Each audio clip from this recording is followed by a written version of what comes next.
Imagine a people so fierce and fearless that even the mighty Romans trembled at the sound of their name. Warriors who painted their bodies to terrify their enemies, priests who performed enigmatic rituals, and a culture that defied the rule of the greatest empire of antiquity. The Celts were not just wandering barbarian tribes. They shaped the destiny of Europe and left an indelible mark on history. But how did a people without a unified army manage to challenge Rome?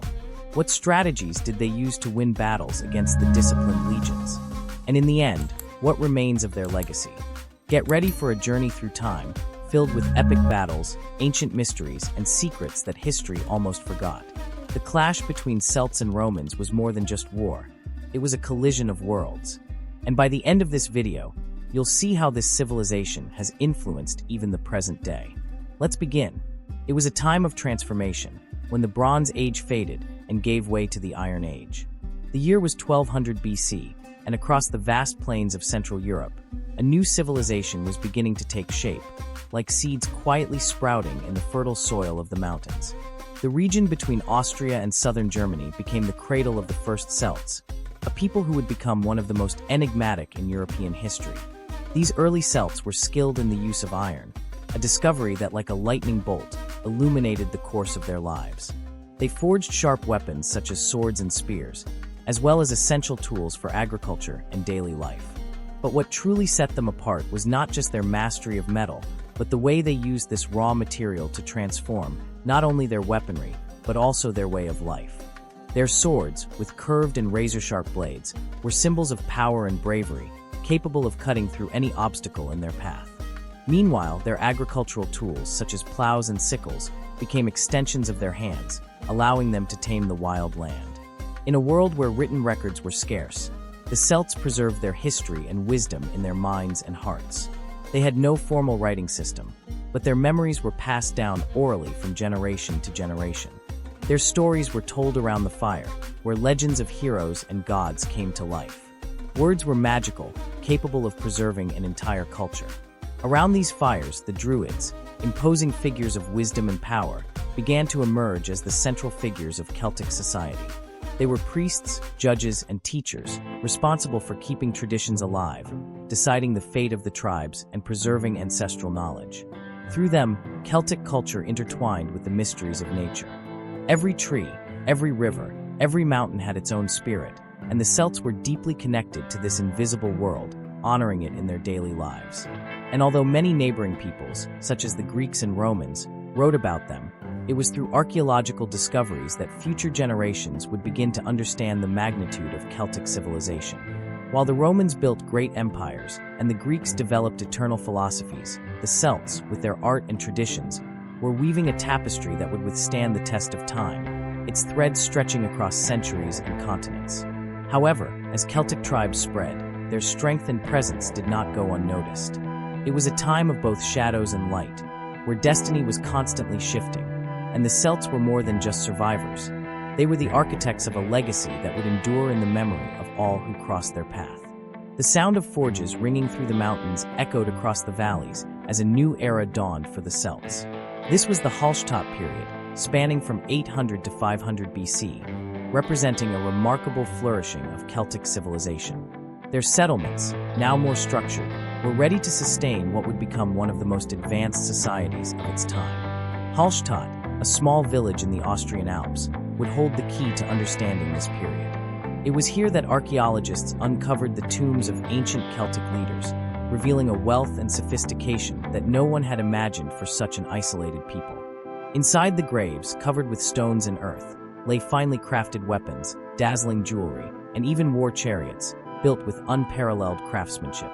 These objects were not just tools of battle, but symbols of status, power, and respect, used by warriors and leaders who ruled their tribes with a firm hand. With iron dominating the scene, Hallstatt's Celtic society began to transform. The tribes organized into small yet powerful communities with a well-defined hierarchical structure. At the top were the warriors and tribal leaders, who governed with a combination of strength and wisdom. These leaders not only commanded in times of war, but also mediated political and commercial affairs, forging alliances that extended across vast territories.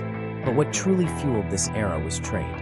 Routes stretching from the Baltic Sea to the Mediterranean became essential to Hallstatt's prosperity. Salt, considered as valuable as gold, was mined from local deposits and exchanged for precious metals, fine textiles, and other goods that crossed into Celtic lands.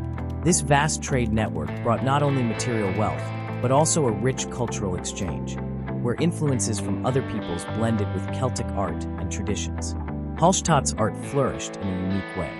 The ceramics and jewelry of the time displayed a sophistication that reflected both technical skill and creative imagination. Spirals, curves, and geometric patterns adorned their artifacts, often intertwined with mythological figures that spoke of gods and heroes, showcasing the Celts' deep connection to the natural and spiritual world. As Hallstatt's villages thrived, the influence of this culture spread like a branching river, reaching new peoples and regions. It was a time of intense growth and achievement, where the Celts firmly established themselves on the European stage, not just as warriors but as masters of warfare, trade, and culture. Yet, like every rising civilization, Hallstatt was not immune to the changes the future had in store. The next step in the Celts' evolution was about to be taken, a step that would lead them even further from their origins and toward a new horizon of conquests and challenges. As the sun began to set over the fields and mountains that marked the Celtic world's borders, a new era was dawning.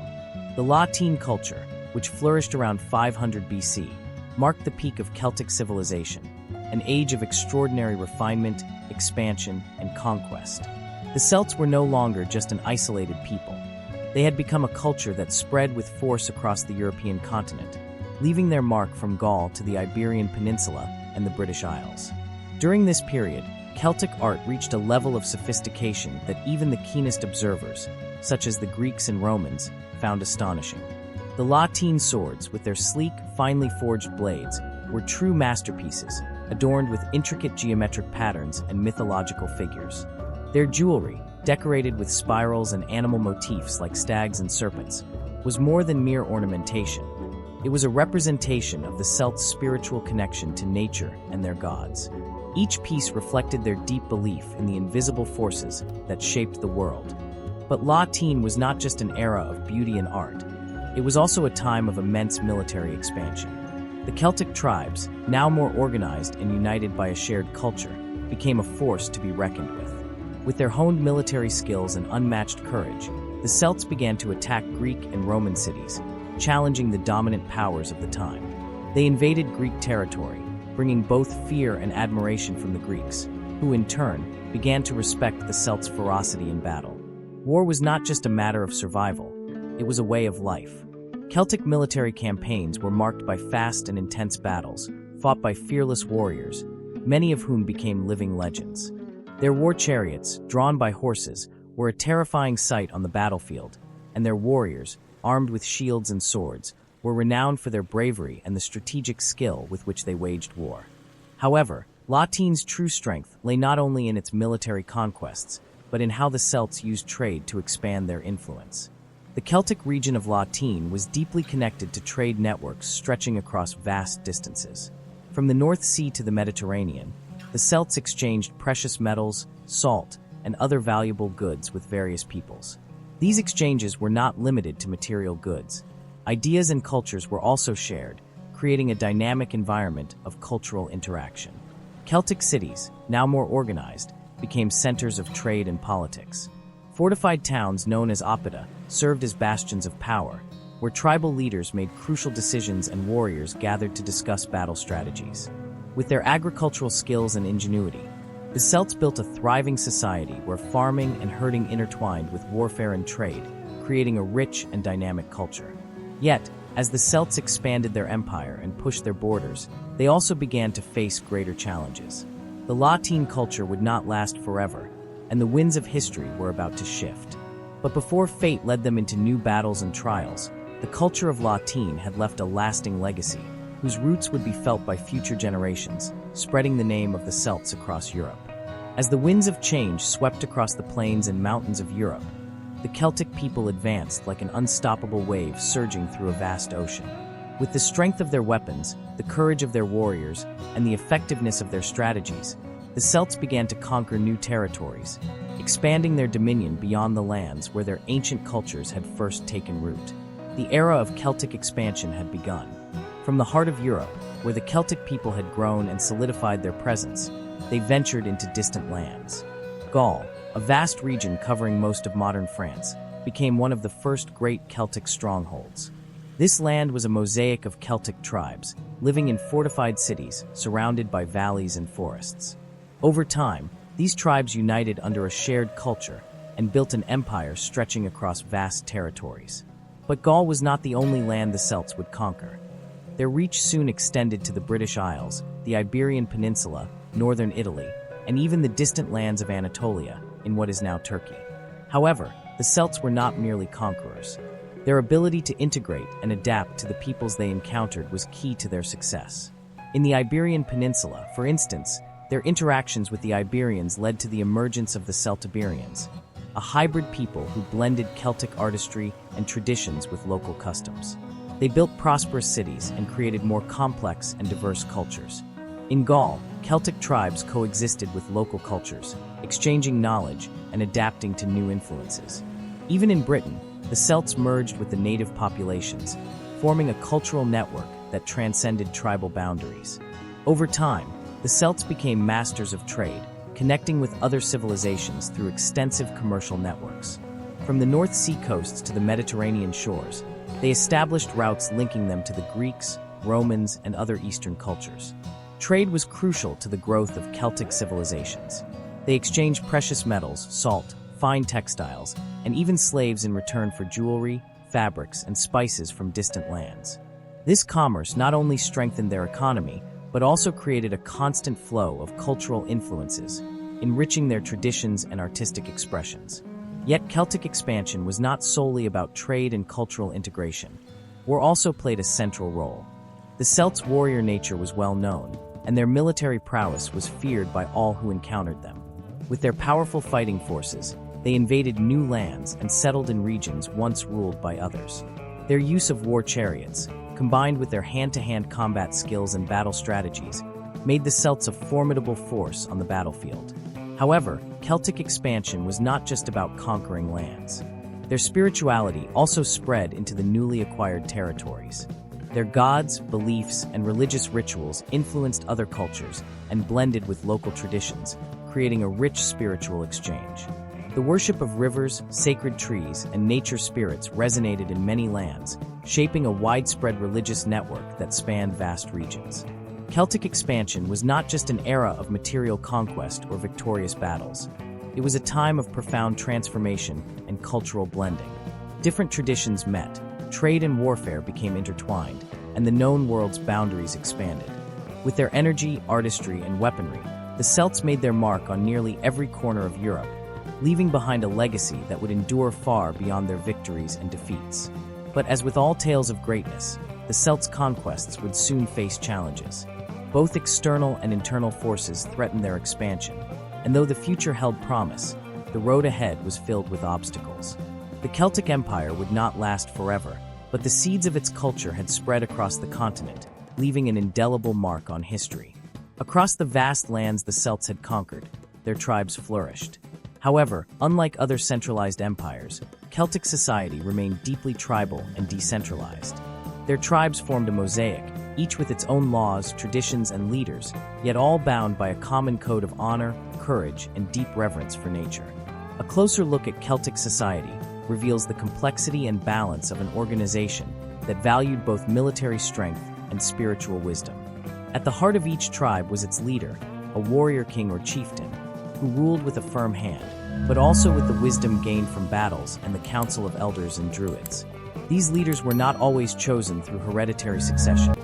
Often, they earned their position through combat prowess or their ability to guide their people. A tribal leader's power was absolute within their territory, but it was always tempered by the consensus of the tribe. Once in power, they were respected for their victories in war, their wisdom in negotiations, and their ability to ensure their people's prosperity. Yet even at the top, the leader was never alone. Surrounding them, the council of elders and druids played a crucial role in tribal governance. The druids were the intermediaries between the human and spiritual realms, the keepers of secret knowledge passed down through generations. They preserved oral traditions, recounted the founding myths of the tribes, and acted as judges in internal disputes. Their decisions were rarely questioned, for they were believed to carry the wisdom of the gods. Although the Druids held considerable power, the figure of the Celtic warrior was undoubtedly the most revered within society. Celtic warriors were known not only for their ferocity in battle, but also for their loyalty to their tribe and their adherence to a strict code of honor. From a young age, they trained in the art of combat, not just with swords and spears, but with a mindset that made them formidable not only in strength, but also in strategy. These warriors fought for more than just personal glory. They battled for the well-being of their land, their tribe, and the values they fiercely defended. Below the warrior elite and the Druids were the artisans and merchants, whose importance in Celtic society should not be underestimated. Artisans were the masters of workshops, crafting weapons, jewelry, pottery, and tools with remarkable skill, making each piece unique and valuable. Their work was not only functional but also sacred, imbued with deep spiritual and cultural meanings. Trade, especially in precious metals and salt, was another area in which the Celts excelled, establishing vast networks that connected distant tribes and foreign peoples. At the foundation of this social structure were the farmers, the invisible pillars on which Celtic society stood.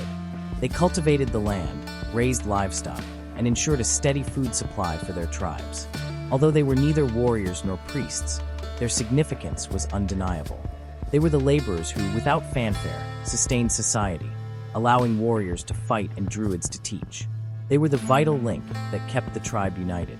Celtic society, with its different layers, formed an interconnected network in which each member played a crucial role.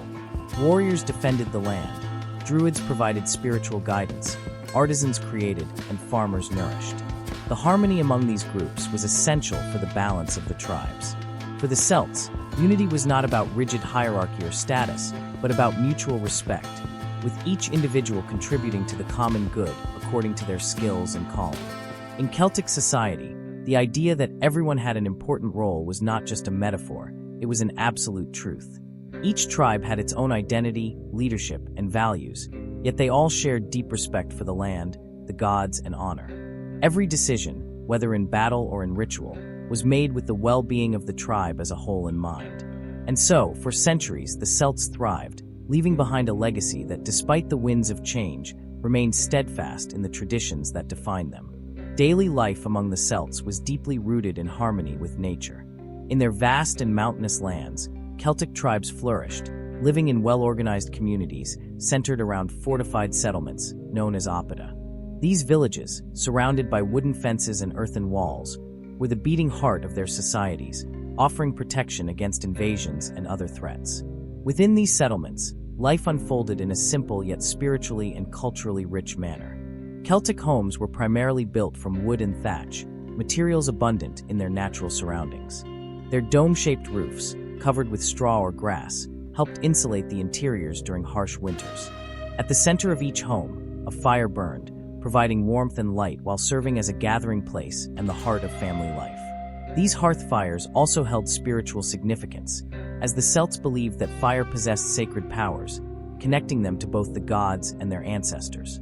Although agriculture dominated Celtic life, with the cultivation of grains, vegetables, and livestock farming, nature played a crucial role in their beliefs and daily practices. Forests, rivers, and mountains were not merely parts of the landscape, they were living, spiritual entities. The Celts believed that every tree, stone, and stream had a soul, a spirit that deserved respect. Rivers such as the Danube and the Seine, for example, were seen as gateways between the world of the living and the dead, often serving as sites for rituals and offerings. This deep connection to nature was also reflected in the seasonal festivals that shaped the Celtic calendar. Samhain, celebrated during the harvest season, and Beltane, marking the arrival of spring, were among the most spiritually significant events.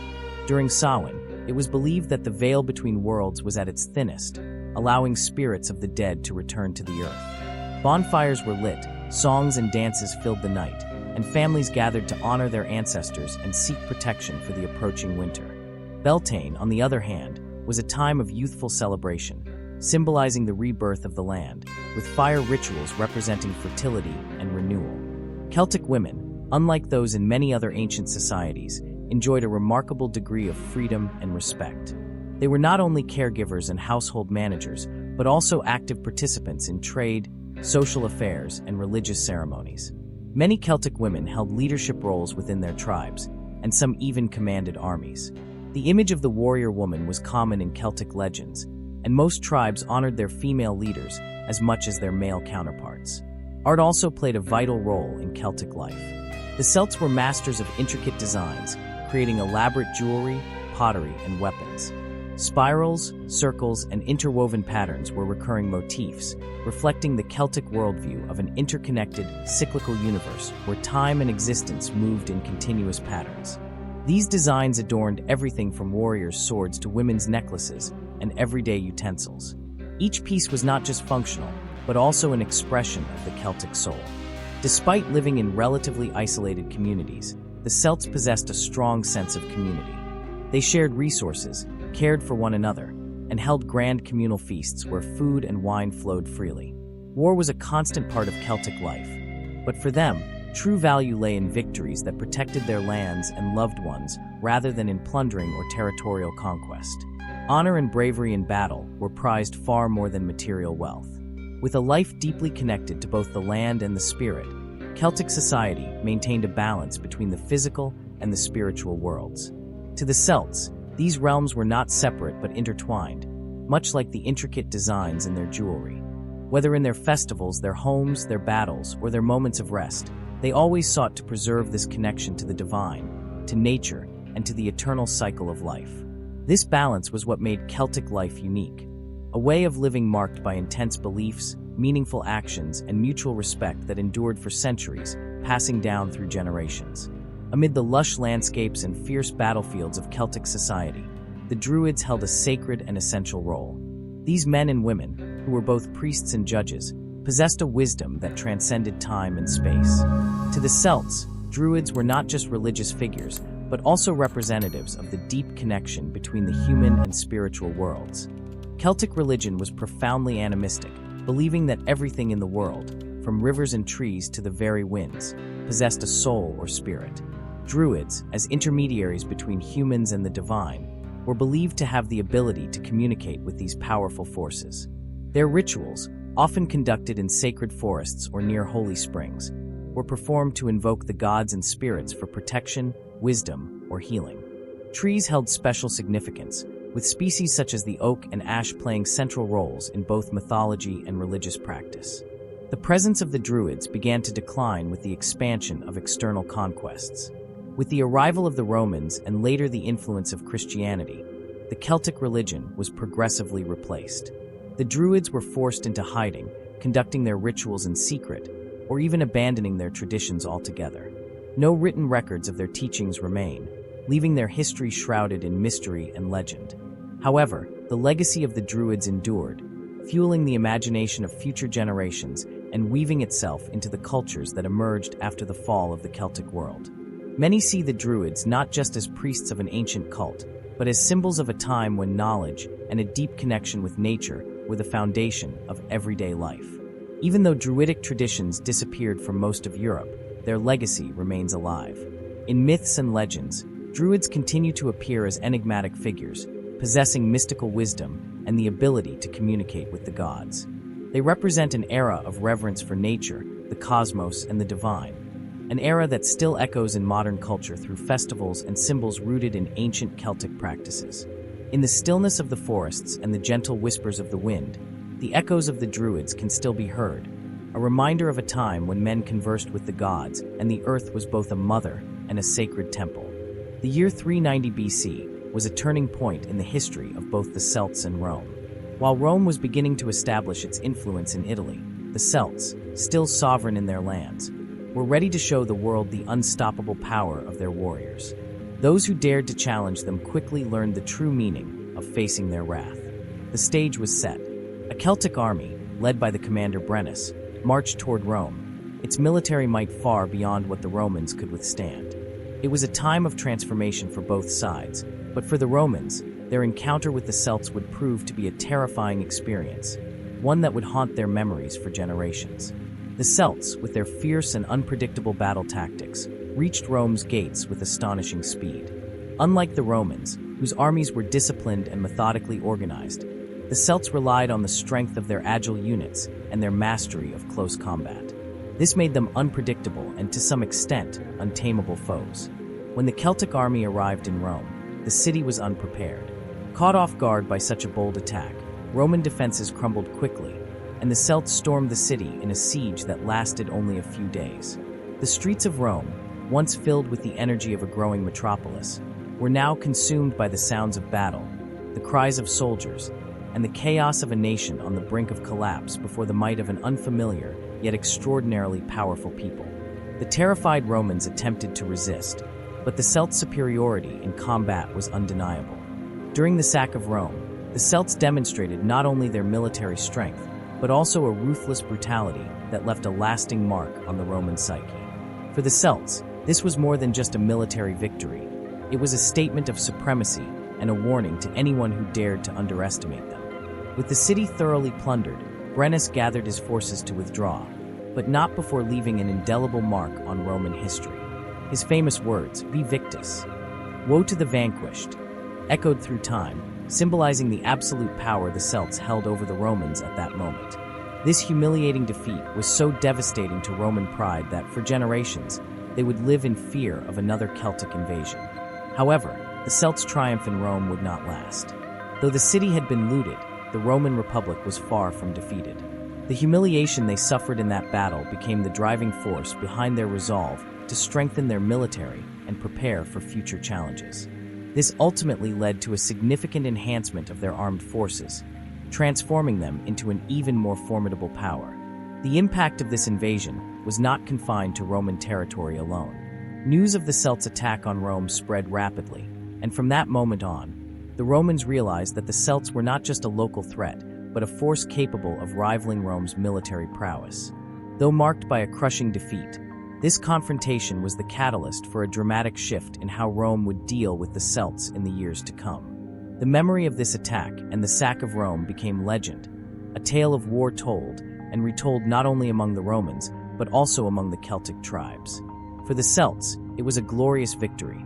For Rome, it was a lesson that would shape their military campaigns for centuries, reminding them that even the greatest powers could be brought down by fearless warriors who refused to submit to imperial rule.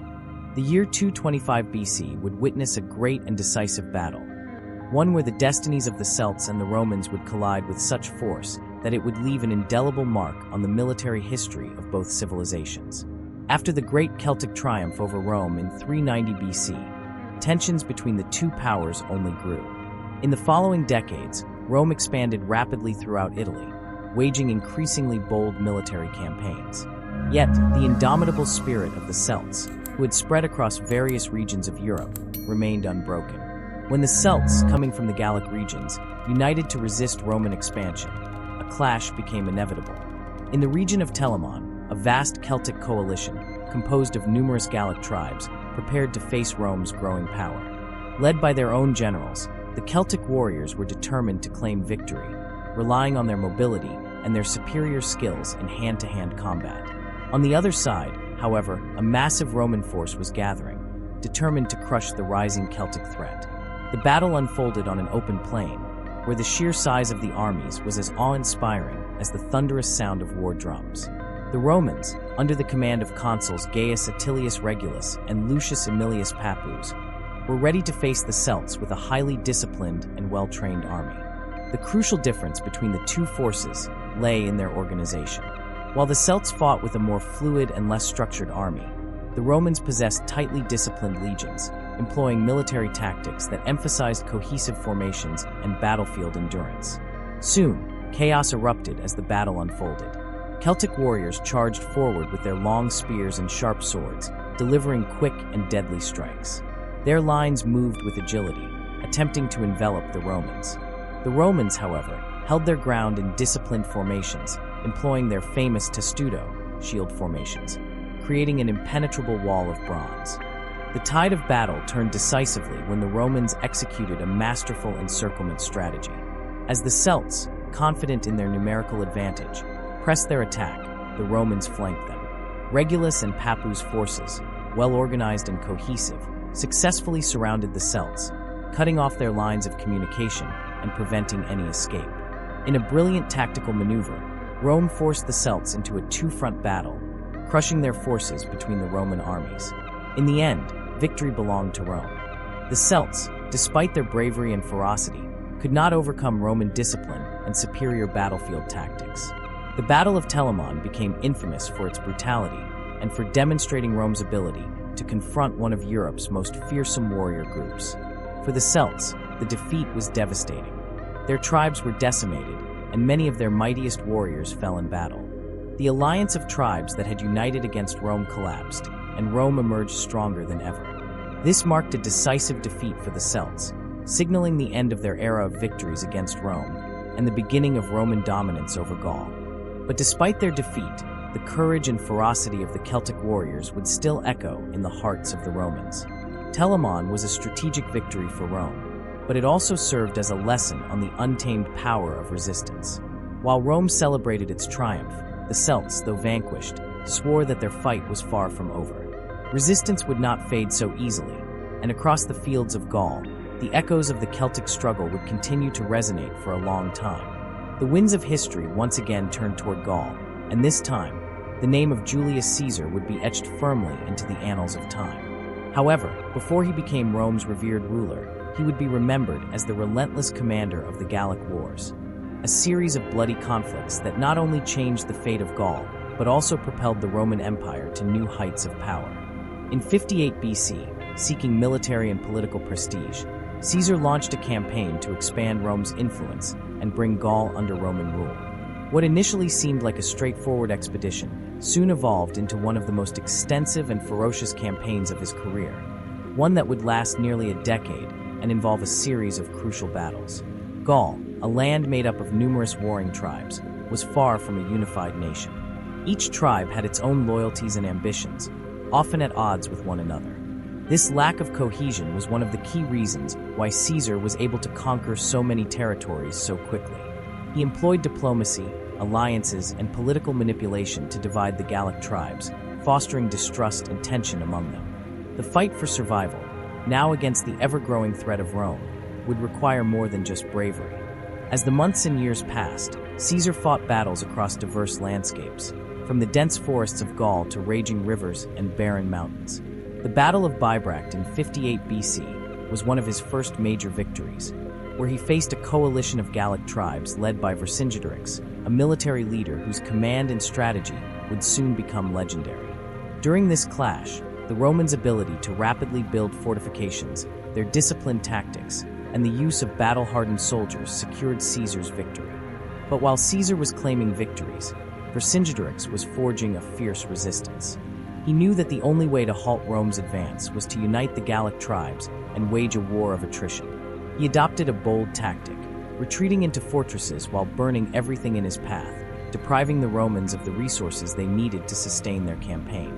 This forced Caesar to push deeper into enemy territory, facing harsh conditions and a population that was becoming increasingly hostile. In the years that followed, the Gauls resisted bravely, but Caesar, with his ever-moving forces, ultimately secured decisive victories. The Battle of Gergovia in 52 BC was a rare setback for him, as Vercingetorix managed to deal a significant blow to the Roman forces.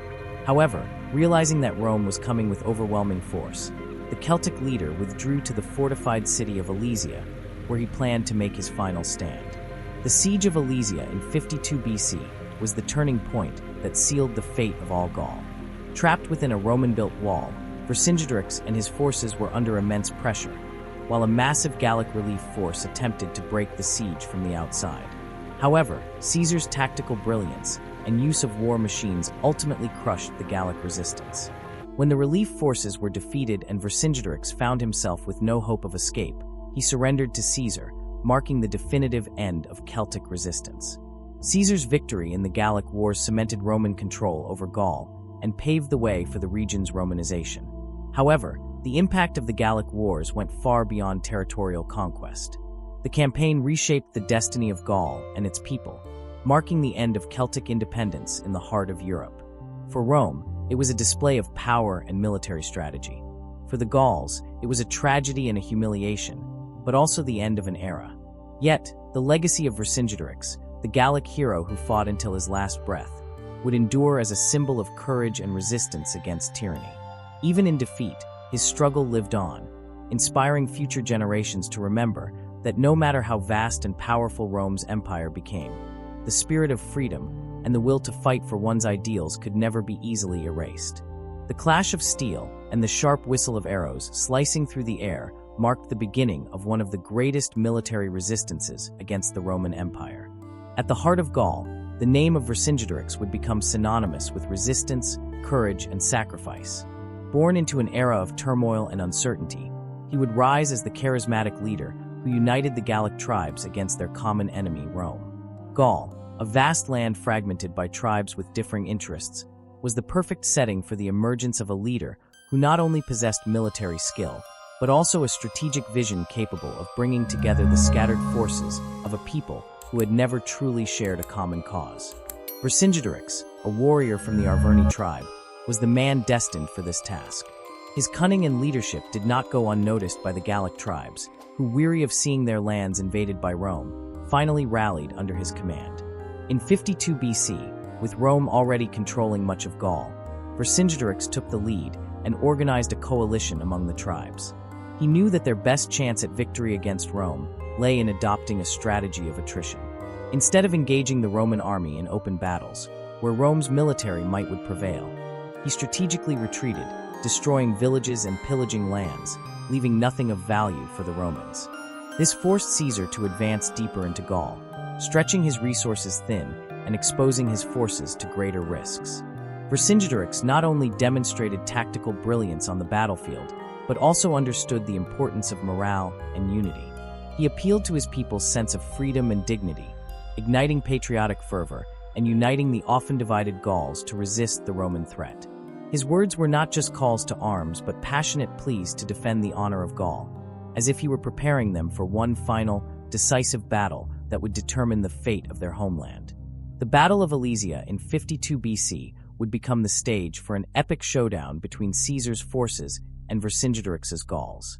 The city of Alesia, fortified and well-defended, was the last stronghold of resistance. But Caesar, with his strategic genius, surrounded the city with a vast army and an impenetrable wall, cutting off the Gauls from the outside world. However, Vercingetorix was not ready to surrender so easily. He held out, hoping that a massive Gallic relief force would arrive to break the siege. But, as in many historical battles, the hope of rescue was crushed.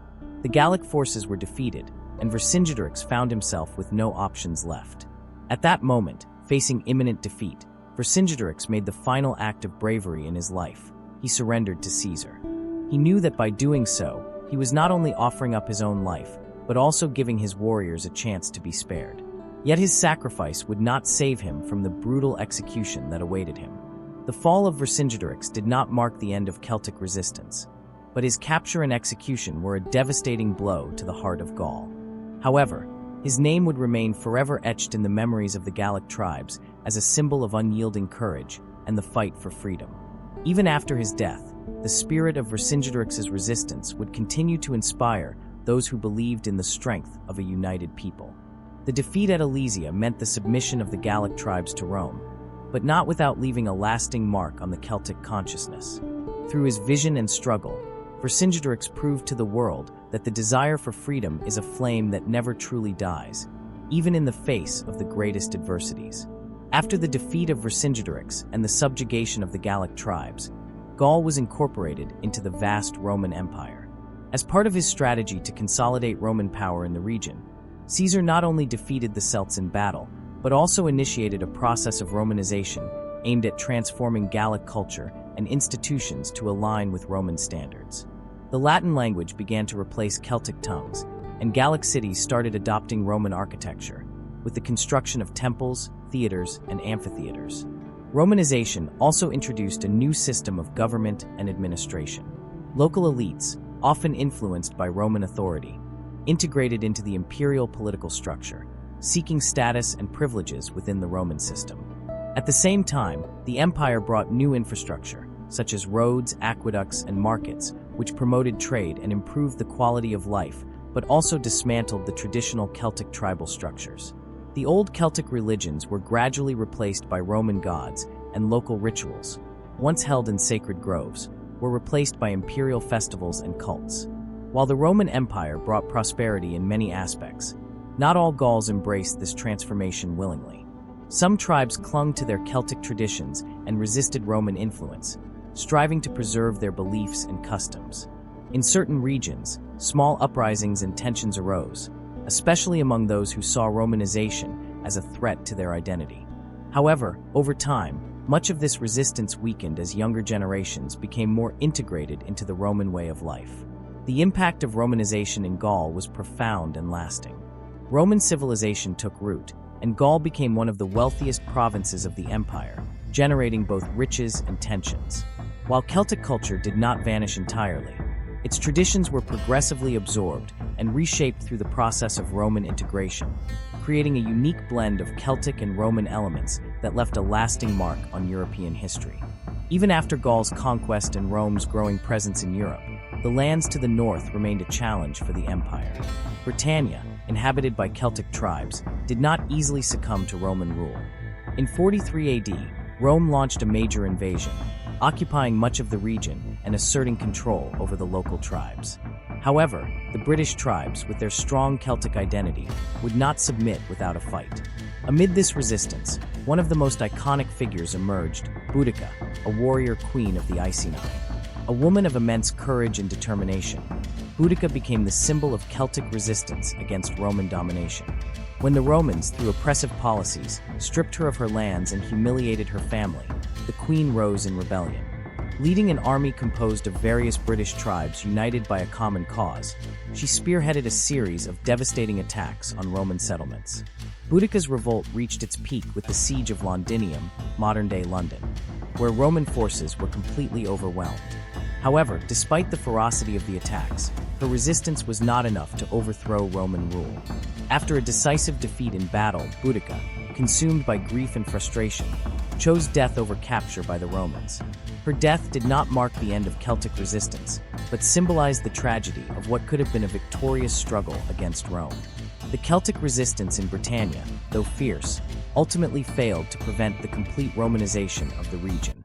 However, the fighting spirit and courage of the Celtic tribes, embodied in Boudica, continued to be remembered as one of the greatest acts of defiance against Rome's expansion. Even under Roman rule, Celtic traditions persisted, woven into the fabric of daily life, and Boudica's legend continued to inspire future generations to fight for their land and identity. By the early 2nd century AD, the Roman Empire was at the height of its expansion, controlling vast territories from Europe to Asia. However, the northern frontier of Britannia, where Celtic tribes still resisted, posed one of Rome's greatest challenges. Emperor Hadrian, aware of the difficulty in maintaining control over these distant and untamed lands, decided on a drastic measure: to build a wall marking the empire's boundary. Thus, the famous Hadrian's Wall was born. Construction of this immense stone barrier, stretching about 120 kilometers, 75 miles, from coast to coast, began in 122 AD. It was not merely a defensive fortification, but also a symbol of Rome's imperial might. The wall, with its forts, watchtowers, and military outposts, was designed to protect the Roman province of Britannia from the Pictish tribes and other northern Celtic nations known for their guerrilla tactics and fierce resistance. Beyond serving as a defensive line, the wall also functioned as a checkpoint for trade and movement, with gates and military posts monitoring who entered and left the region. The construction was a monumental task, involving thousands of Roman soldiers and local laborers. The mountainous terrain and harsh weather conditions made the work even more challenging. However, the project was completed, and the wall became one of the greatest engineering achievements of the Roman Empire. Although northern tribes like the Picts continued to launch occasional raids, Hadrian's Wall proved to be an effective barrier, limiting enemy incursions into Roman territory. For the Romans, its construction was a milestone in their efforts to consolidate the empire and maintain order in its most distant provinces. Over time, Hadrian's Wall became a symbol of the divide between the Roman world and the northern Celtic tribes. Though built for defense, it also reflected the isolation of the region, with Roman soldiers watching the horizon from behind its fortifications, safeguarding the empire from invasions while maintaining control over conquered territories. Today, Hadrian's Wall stands as one of the most remarkable expressions of Roman ingenuity and determination, a testament to their relentless pursuit of expansion and control, even at the farthest reaches of their vast empire. While the Roman Empire extended its influence over vast regions of Europe, one land remained beyond its reach: Ireland. Unlike Gaul, Britannia, and even the Iberian Peninsula, the Irish island resisted Roman invasion, remaining untouched by conquest and Romanization. For the Celts, who had been subjugated in many parts of the continent, Ireland became a vital refuge where their culture, traditions, and religion could thrive without the threat of Roman rule. The Romans, in fact, never made a formal attempt to invade Ireland. Their military campaigns were focused on more strategic and populous territories like Britannia and Gaul. As a result, Ireland was able to preserve its ancient Celtic traditions, with independent tribes ruling in a decentralized and tribal structure. Although the Irish tribes were frequently in conflict with one another, the island's isolation provided them with a degree of protection, allowing them to live in relative autonomy and avoid the complete assimilation that other Celtic tribes had experienced. In Ireland, the Celtic spirit remained alive. Druidic traditions, beliefs in gods and nature spirits, and the Celtic language thrived without the external pressures of a foreign empire. Furthermore, Ireland became a center for learning and the preservation of Celtic knowledge. In the centuries that followed, Irish monasteries not only safeguarded Celtic writings and wisdom, but also played a role in spreading Christianity across Europe, preserving many elements of traditional Celtic culture even as they embraced the new faith. Although the Romans never conquered Ireland, Rome's influence could not be entirely ignored.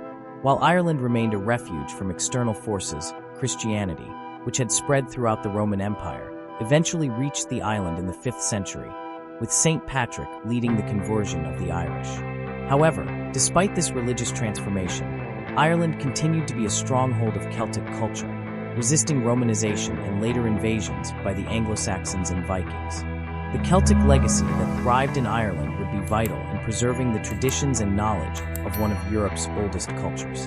In the 5th century AD, Ireland experienced a profound religious transformation with the arrival of Christianity. The main figure behind this conversion was Saint Patrick, a Romano-British missionary who, after being captured by Irish pirates and enslaved on the island, managed to escape and return to his homeland.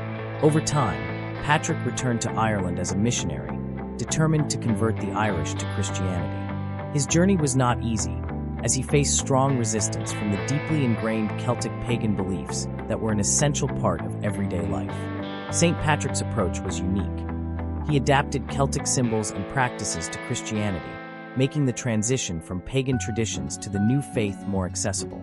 One example of this was the adaptation of the Celtic solar symbol, commonly associated with nature gods, into the shape of the Christian cross, creating the famous Celtic cross. In this way, the Celts were gradually drawn to Christianity, as they saw familiar elements in their beliefs, now reinterpreted in a new light. Additionally, St. Patrick and other Irish Christian missionaries encouraged the establishment of monasteries, which became not only religious centers, but also hubs of learning and cultural preservation. The Christianization of the Celts was not without conflict, as many continued to practice their ancient rituals in secret. However, St. Patrick's persistence and the gradual acceptance of Christianity by Irish tribal leaders led to a widespread conversion.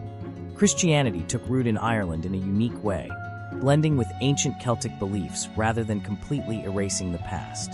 Instead of destroying old traditions, Irish Christianity absorbed many Celtic cultural elements, transforming them into an integral part of the new religious identity. Although the Christianization of the Celts mainly occurred in Ireland, it later spread to other Celtic regions. In Scotland and Brittany, for example, Irish missionaries continued St. Patrick's work, bringing Christianity and helping to establish the Celtic Church. The fusion of Celtic traditions with Christianity resulted in a new form of spirituality that, while rooted in pagan practices, was undeniably transformed by Christian faith. This unique blend of beliefs and symbols would continue to shape Celtic cultures for centuries, ensuring that, despite changes, the Celtic legacy was never forgotten. In the centuries following Ireland's Christianization, Irish monks became the guardians of Celtic heritage, playing a crucial role in preserving ancient knowledge and traditions. Amid a period of invasions and instability in Europe, Ireland became a refuge for learning and culture. Monasteries, besides being religious centers, were places of intense intellectual activity, where monks dedicated their lives to copying and preserving classical texts, both Christian and Celtic. It was within this environment of devotion and wisdom that many Celtic myths, legends, and traditions were recorded and passed down to future generations. Irish monks not only preserved Celtic legends and traditions, but also enriched them by blending them with Christian elements. They wrote and illustrated elaborate manuscripts, such as the famous Book of Kells, which became one of the greatest artistic and cultural treasures of the Middle Ages. This manuscript, richly decorated with Celtic patterns and biblical scenes, exemplifies how Irish monks combined Christian art with traditional Celtic motifs, such as spirals and mythological figures, creating a work that harmoniously reflects both traditions.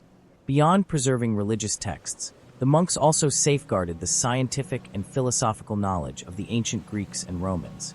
At a time when much of Europe was engulfed in what is often called the Dark Ages, Ireland became a center of learning, with Irish scholars traveling across the continent to share the knowledge they had preserved. Many of these monks helped spread Christianity to other regions of Europe, particularly in Brittany, Scotland, and even parts of Germany, carrying with them the rich Celtic cultural heritage that intertwined with Christianity. The cultural preservation carried out by Irish monks had a lasting impact, ensuring that many Celtic traditions survived Viking invasions and political and social changes. Though Ireland faced challenges, including Viking invasions in the 9th century, its Celtic heritage was not destroyed. On the contrary, Irish monks not only preserved the past, but also built a bridge between the ancient Celtic tradition and medieval Christianity, ensuring that Celtic culture endured through the centuries and continued to influence European identity. Even as the Roman Empire collapsed and much of Europe was overrun by new peoples, the influence of the Celts never entirely disappeared. The Celts, particularly the Irish, Scots, and Welsh, continued to uphold their traditions and way of life despite new challenges. As Christianity spread across Europe, Celtic cultures merged with the new religion, creating a unique synthesis of beliefs and practices. This process of adaptation and resilience ensured that ancient Celtic customs were not erased, but remained alive and evolving, despite political and social changes. Moreover, the spread of the Celtic Christian Church had a profound impact on various regions of Europe. Celtic missionaries, such as Saint Columbanus and Saint Gall, traveled across Europe, bringing not only Christian faith, but also Celtic traditions and knowledge. They founded monasteries in places like modern-day France, Germany, and Switzerland, bringing with them the legacy of ancient Celtic practices, such as the reverence for nature and respect for natural elements. These Irish missionaries were known for their ability to adapt local pagan traditions, such as seasonal festivals, and merge them with Christian teachings, creating a form of Christianity that reflected Celtic roots. At the same time, in Britain and surrounding regions, Celtic traditions remained a significant cultural influence. Celtic legends, myths, and music intertwined with the emerging cultures of post-Roman Europe. Even in times of turmoil, such as the Anglo-Saxon and Viking invasions, the Celtic identity persisted, reflecting a strong cultural resistance. The Celtic tribes did not disappear entirely. Rather, they evolved and merged with new peoples and belief systems, leaving their mark on European history. Finally, the post-Roman influence of the Celts was also felt in cultural and spiritual practices that survived through the centuries. Celtic art, with its intricate patterns and symbolism, became a reference for medieval and Renaissance periods. Many Celtic traditions, such as the reverence for nature and the celebration of seasonal cycles, remain an integral part of the cultural identity of countries like Ireland, Scotland, and Wales. The influence of the Celts, though often subtle, is still present in various aspects of European culture today, proving that the Celtic heritage was not lost to time, but adapted and flourished in new contexts. In the 5th and 6th centuries, the lands of Britannia were immersed in an era of change as Celtic tribes faced new enemies. After the decline of the Roman Empire, the Anglo-Saxons, coming from what is now Germany and Denmark, began invading and settling in Britannia. These invasions marked the beginning of the end for the Celtic presence in southern Great Britain. While the Celts continued to resist in the north and west, Anglo-Saxon domination was inevitable, and the ancient Celtic culture was gradually replaced by the new order. However, Celtic resistance did not disappear easily. While the Celtic tribes of southern Britannia were being overwhelmed by the Anglo-Saxons, regions in the north, such as Scotland and Wales, remained strongholds of resistance. Over the following centuries, the Celts in the less conquered areas of Anglo-Saxon culture continued to live out their traditions. They held on to their pagan beliefs longer than the southern peoples, resisting the pressure of Christianization that was advancing from the south. This scene of Celtic resistance helped preserve many of their ancient practices and cultural identities, even in the face of relentless political and cultural changes. Celtic resistance, however, did not stop with the Anglo-Saxon invasions. In the 9th century, a new threat arrived: the Vikings. Originating from Scandinavia, these Nordic warriors began invading the coasts of Britannia and Ireland.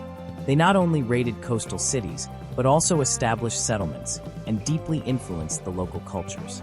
However, even in the face of the Vikings, the Celts resisted, forming alliances and strengthening their defenses in the more remote regions. Ireland, in particular, became a battleground where Celtic forces fought against the Nordic invaders, while also preserving their traditions and culture amid the chaos.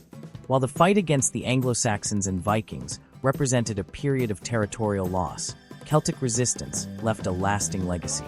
The rhythm of invasions and the clash of cultures shaped Britain and the British Isles, with the Celts keeping the flame of their traditions alive through resistance. Many of the legends, songs, and practices of the Celts survived these struggles, passed down from generation to generation, ensuring that, although the Celts lost their lands to the new rulers, their culture never completely disappeared from history. With the loss of their territories and the weakening of their forces in the face of invasions by Anglo-Saxon and Viking peoples, many Celts were forced to seek new ways of sustenance and survival. One path that proved fruitful was becoming mercenaries, offering their highly valued military skills to other kingdoms and empires. Although Celtic culture was deeply connected to the land and its independence, the need to adapt to new times and new realities led many Celtic warriors to enlist as professional soldiers in exchange for payment. In the Byzantine Empire, for example, Celts served as elite soldiers, known for their combat prowess and loyalty. For centuries, the Byzantine Empire, which succeeded the Roman Empire in the East, was at constant war to protect its borders and expand its influence. The fame of the Celtic warriors, with their skills in battle and indomitable spirit, made them valuable allies for the Byzantines. Many of these Celtic mercenary forces were integrated into the imperial guard, playing crucial roles in the defense and maintenance of the empire. On the other hand, Celtic warriors also served other kingdoms and powers of the time, such as the Franks, who had a rising empire during the Middle Ages. Over time, many of these Celtic mercenaries were absorbed into the armies of the new empires, contributing their battle skills and experience with weapons. They brought not only their military techniques, but also some of their traditions, which continued to influence the cultures and armies they fought for. Despite their culture being marginalized and pushed to the edges of the known world, the Celts still had a significant impact on medieval warfare. Although this era of mercenary service was marked by losses for the Celts, it also brought about transformation. The experience of fighting as mercenaries in distant lands allowed Celtic warriors to spread across various continents and absorb new influences. No longer as independent warriors from a unified Celtic nation, but as soldiers of fortune, the Celts had the opportunity to mix with different cultures, carrying with them echoes of ancient traditions, while also adapting to new forms of warfare and society. Although the Celts lost most of their territories and faced a series of invasions, their culture did not disappear entirely. In various parts of the British Isles, particularly in Ireland, Scotland, Wales, and Brittany, Celtic traditions survived, even if in modified forms. The spirit of resistance and the strength of Celtic cultural identity allowed the Celtic roots to remain deep, despite the invasions by Anglo-Saxons, Vikings, and others. Over time, these regions became the last strongholds of Celtic heritage, uniquely preserving their languages, beliefs, music, and mythology. In Ireland, for example, the Celtic language, Irish, continued to be spoken, and Celtic culture was kept alive through oral traditions and the preservation of ancient practices. The Irish continued to celebrate their festivals and rituals, many of which had origins in ancient Celtic practices, such as the Samhain festival, which would later give rise to Halloween. Traditional Irish music, with instruments like the harp and tin whistle, also continued to reflect Celtic influences, passing down through generations the sounds and rhythms that marked Celtic culture. In Scotland, the Celtic legacy remained alive through the Highlands, where Celtic tribes resisted foreign domination for the longest time. Scottish Gaelic, a Celtic language, continued to be spoken in some areas until the 20th century, and even today, efforts are being made to revitalize and preserve the language. The connection with the land, mythology, and legendary Celtic heroes like Cuchulainn remained alive in stories passed down from generation to generation, fueling Scottish cultural identity. Moreover, the tradition of bards and druids, who in ancient times were the guardians of knowledge, also survived in more modern forms. The use of poetry and music to transmit stories and legends remains a distinctive feature of these cultures, especially in celebrations and festivals where Celtic art is revered. Even when Celtic cultures were isolated and under threat, they continued to flourish in small circles, keeping their flame alive, ready to be shared with the world when the conditions were right. Thus, the Celtic heritage not only survived but reinvented itself, adapting to circumstances and influencing the modern world.